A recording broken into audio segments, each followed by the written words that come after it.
Welcome back to the Great Balls of Flour Outdoor Kitchen. I'm James and today we're going to show you how to cook great pizza on a big green egg. Let me talk you through first of all what I have got outside here. I've got all of my kit prepared and ready to go, but unlike a normal cook in a big green egg oven or any Komodo style oven for that matter, there are a few differences you need to make. There's a few little tweaks, and I'm going to give you my sort of pro tips and hacks on how to get the best pizza out of a Komodo oven.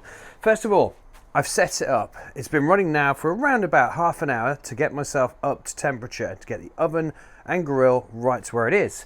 Inside, you can see, I've got my pizza stone, which is lying on the grill.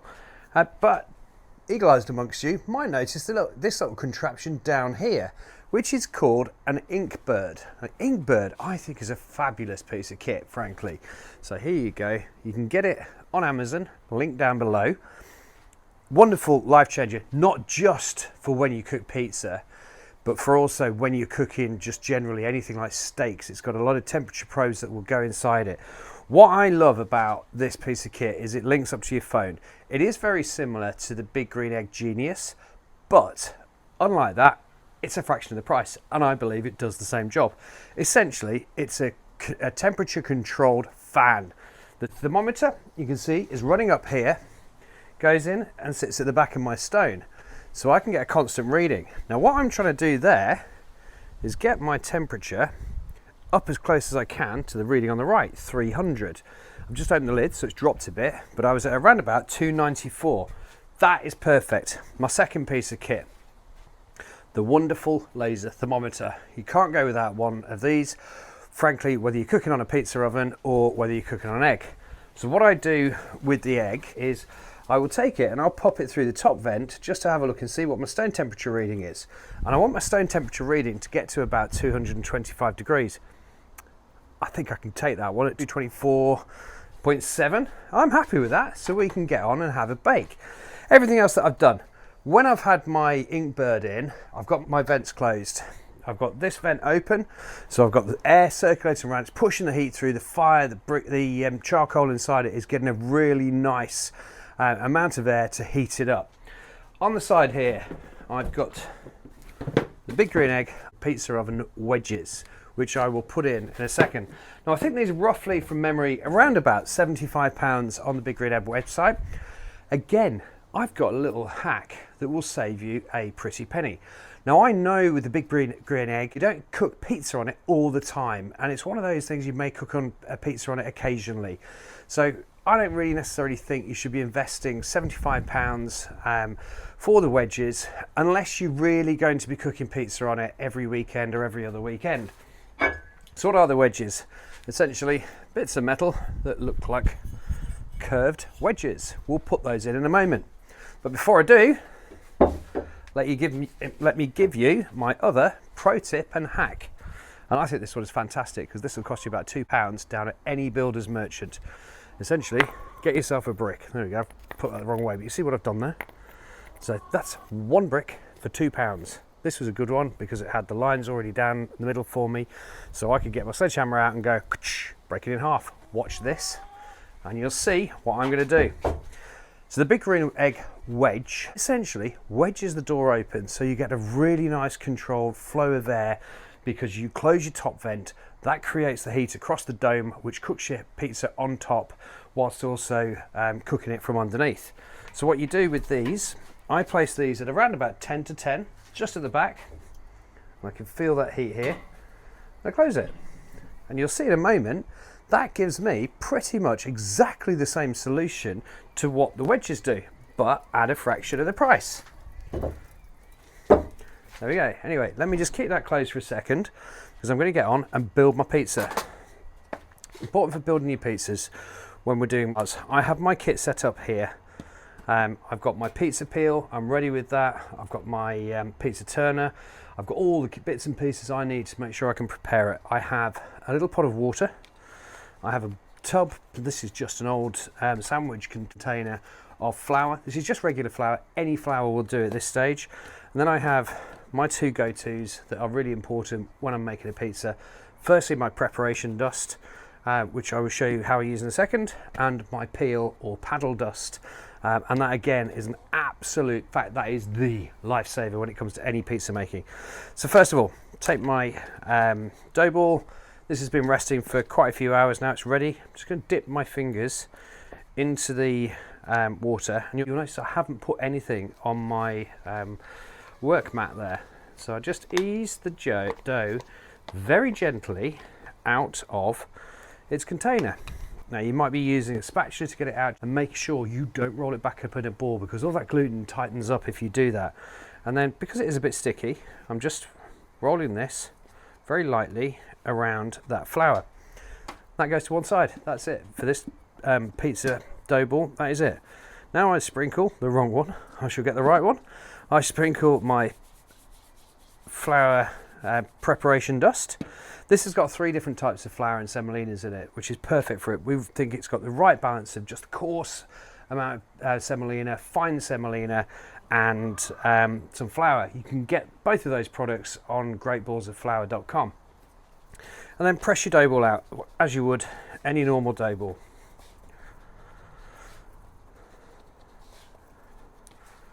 You can see with a rested dough ball, this shouldn't take you any longer really than about 45 seconds. And then we'll dress it very quickly, which will take about another minute or so, and whack it, or get ready to whack it in the oven. Actually, before we whack it in the oven, actually no, we're going to put it in the oven first of all. So there we go, that's my dough ball. You saw how quick that was. I'm going to go a little bit bigger, so I'm hungry.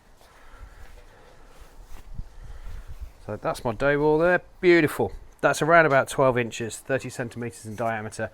Absolutely perfect for the pizza stone inside. I should say about the pizza stone as well. This one was purchased through biggreenegg.com. It is their pizza stone. I have used a lot of pizza stones over my years of cooking pizzas.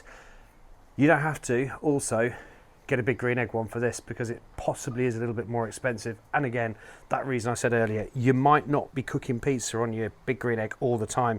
Save yourself a little bit of cash to use on some other bits of technology that you might want that maybe is available on Big Green Egg or anywhere else for that matter.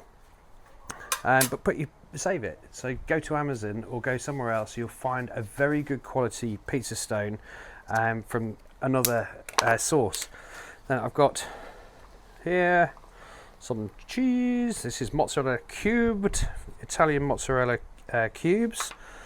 Cubes are famous in Rome. They like their cubes. In Naples, they like julienne, which are the thin strips of mozzarella, which look a bit like French fries, I always think. There we go, that's that. Right, now over to my peel. I take my peel dust, give that a little bit of a sprinkling. This goes a long way, you don't need to use too much of it. You can see there I've covered it. Under we go, slide it on, give it a little shimmy, and onto the oven we go. So place it in there, leave it in there as it is, I think, because I think this gets the best sort of initial oomph for that crust that you really want on your pizza, that light airy crust. Literally leave it in there for around about a minute. So I'm going to time that. No doubt when the wizards that do the production of this will probably speed this bit up. So I'm going to stop talking now until we're ready to actually have a check of that pizza, and then I'm going to put my wedges in. I am going to use the Big Green Egg wedges at this stage just so I can show you what it is, but honestly I don't think there's much difference. Okay, that's my minute up. So now I'm going to put the wedges in, and I'm going to do one other very important little action. Firstly, I'm going to close my top vent because I want that sealed. You can see there my pizza is puffing up really beautifully. Now in we go with my wedges. They're the wrong way around. Quick fitch, beautiful thing with having no tools that you need to put this in. There we go. Close my wedge. Now my bottom vent. Open your bottom vent as far as it will go. Then you've got, with that fan that we have here for the Inkbird, you've got everything blowing through, really, because I can feel that now, just standing here. I can actually feel the heat coming out of that dome. And what we've just created there is essentially that sort of, that real underheat going, for it's heating the bottom. I've got my convector inside of here as well, and it's pushing that heat over the top in the dome and creating a beautiful area for it. So it's just a beautiful oven, essentially a beautiful temperatured oven. My reading on my Inkbird has dropped.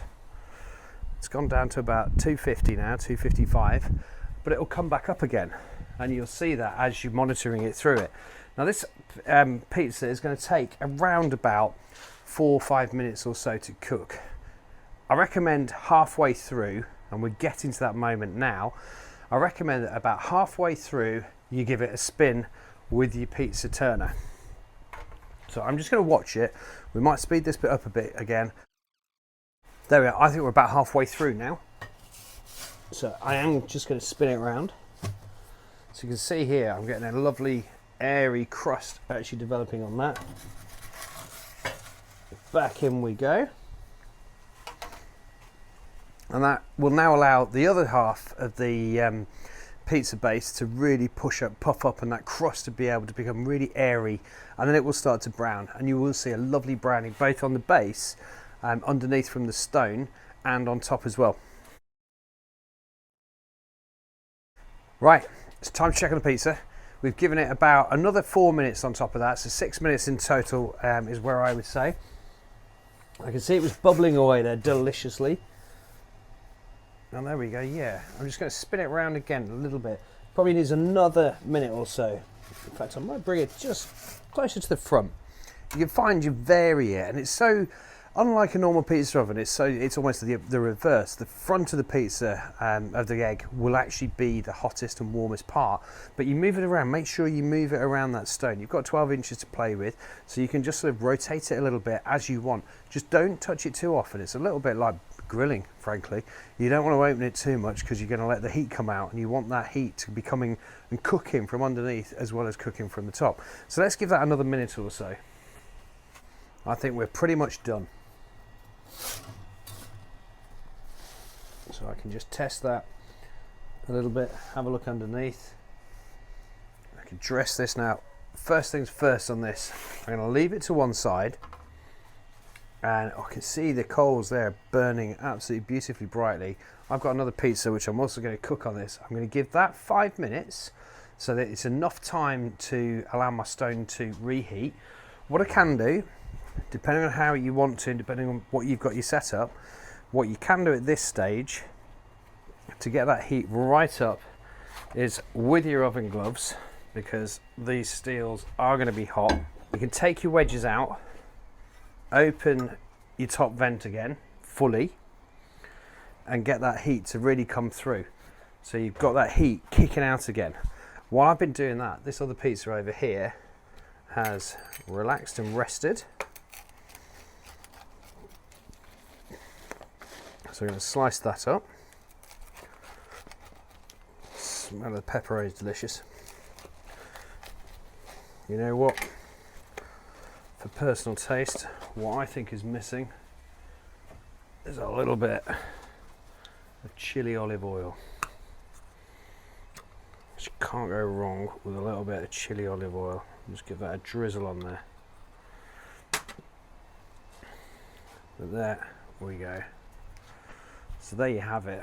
That's your big green egg pizza. You can see there you've got that beautiful crisp base on it. I'm getting burnt already by my chili oil on it, but there.